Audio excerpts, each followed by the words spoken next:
અને આ જ પોલીસ પાલનપુર શહેરમાં બેફામ દારૂના અડ્ડા, જુગારના અડ્ડા, એમડી ડ્રગ્સ પણ આપણા પાલનપુર શહેરમાં આવી ગયું. આવું પાલનપુર અમે જોઈ લેવાના, સાંખી લેવાના નથી.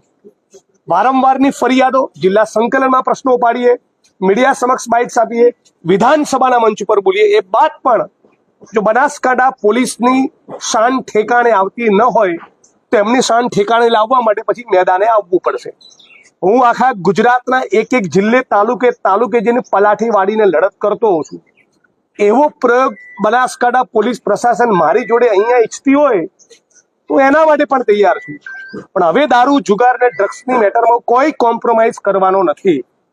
એટલે હું ઈચ્છું છું કે તાબડતોબ આની સામે એક્શન થાય.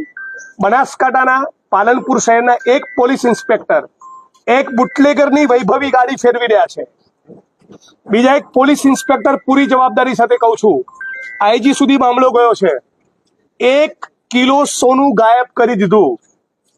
1 કિલો લૂંટનું સોનું એમને તપાસના ભાગરૂપે મળ્યું હતું. એમાં ગુનો દાખલ નહીં કર્યો, મેટર રેકોર્ડ ઉપર નહીં લાવ્યા અને એને ગાયબ કરી દીધું. એટલે એકચ્યુઅલી ફોજદારી ગુનાનું કૃત્ય એ પોલીસ ઇન્સ્પેક્ટરે પણ કર્યું છે. અને આ બાબતથી એસપી, આઈજી બધા વાકેફ છે. હું ઈચ્છું છું કે તાબડતોબ એની સામે એક્શન લેવામાં આવે, એમને સસ્પેન્ડ કરવામાં આવે અને આખા બનાસકાંઠામાં અને ગુજરાતમાં મેસેજ જવો જોઈએ કે ગુજરાતની બેન દીકરીઓ અને માતાઓ અસુરક્ષિત મહેસૂસ કરે. એ પાલનપુર શહેરની અંદર મંદિરોની આજુબાજુના 1 કિલોમીટર 2 કિલોમીટરના રેડિયસમાં પણ દારૂના અડ્ડા ચાલે છે.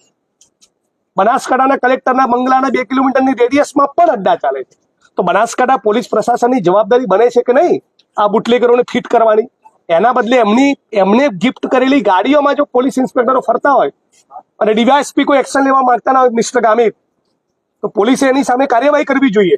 એસપી, આઈજીએ કાર્યવાહી કરવી જોઈએ. ગુજરાતના પોલીસ વડા ડીજી વિકાસ સહાયને પણ હું લખવાનો છું. આપ કલેક્ટરના બંગલે ધરણા કરવાના